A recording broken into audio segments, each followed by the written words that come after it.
Whoa. God, what do we have here? It's a 15th century crossbow for a Bavarian German army. I can honestly say I've never had a medieval crossbow in here before. Well, today's a good day. I came to the pawn shop today to sell my 15th century crossbow. And this crossbow is in excellent condition, and it's extremely rare, but I need to move now, and if I can sell this right now, I'm willing to do it for the right amount of money. These things got an amazing history to them. I mean, the great thing about them was, at close range, you could go through a knight's armor.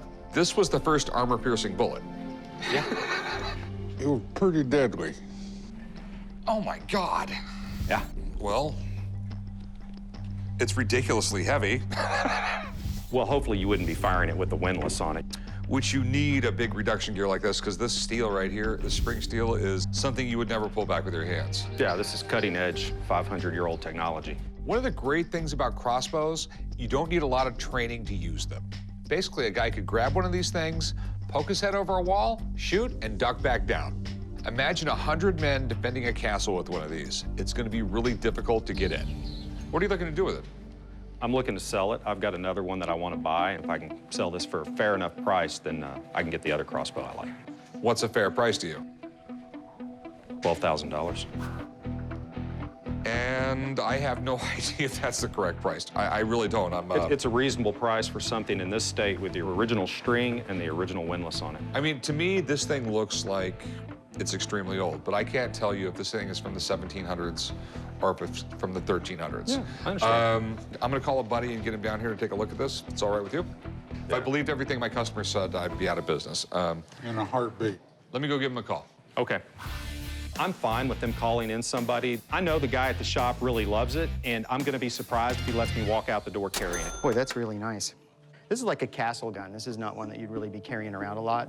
And a lot of people give crossbows a bad rap because they're short range, but to me, it's a different kind of weapon than a longbow. A longbow, although you can point at somebody and shoot them and do damage, it's really an indirect fire weapon like they used them at Agincourt. I mean, throwing millions of them down onto troops. This is direct fire, you know? You could take your time and aim at somebody from behind a castle rampart and hit them square in the chest. Crossbows have been around before Christ. Chinese were using them and the Romans were using them. In the Middle Ages, it was very important because you could train someone to use it in maybe 5 minutes. It's sort of like the AK-47 of the Middle Ages. So what year do you think it is? A crossbow with this style probably does date between 1550 and 1650 because that's when Germans were fighting a lot. I mean, a lot of interstate fighting, and they always had things like this around the castles. Yeah, I believe this is from the city-state of Bavaria. What makes you say that? I've studied it. It's a standard military issue weapon at that time.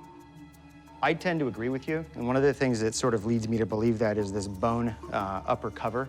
And that's there for a reason. It's smoother than wood, and it's less prone to splintering. There's a functional reason this is here. This is a military crossbow. Yeah. What's the damn thing worth? That's a good question because these do not trade on the public market. The collector market for this is very tight. But when you do find them and you see them sell at auction, a crossbow like this that's original, that has the original string, a matching Kraniken, no significant repairs that I can see, no damage, I'd say you're probably talking between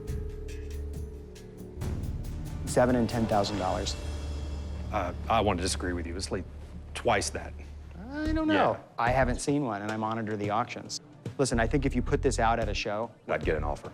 you'd get an offer, but I don't think Probably more than one. But I don't think it'd be 12,000. I think you'd find it'd be a range of 7 to 10. Or somebody that doesn't have a crossbow and has been wanting one. Yes, This agreed. is... If you were a collector and you had to have one of these, sometimes having to have one means you're going to spend extra money, but that's not what I'm going to value the piece at. Right. So, Okay. All right, man. thanks, Hey, Richard. thanks, Kirk. This thing looks badass, and I would love to have an early Renaissance crossbow in my shop. But as much as I want it, I'm not going to overpay.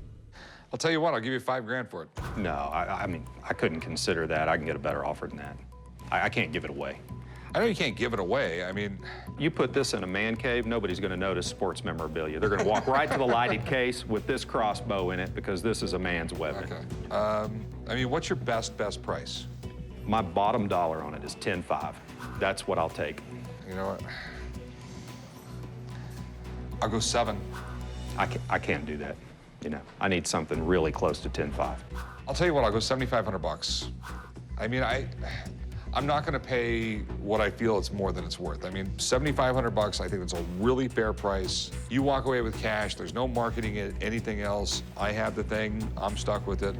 I'll go 9.5 flat.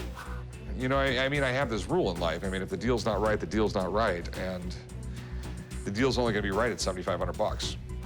9 flat. I can't do it. You should. It's a good deal. Thanks for bringing it in, but 7,500 is what I can do. If you change your No mind, hard call me. feelings. He should have paid me the $9,000 and not let me out the door because I'm gonna pick up the phone, I'm gonna make a few phone calls, and it's not gonna last.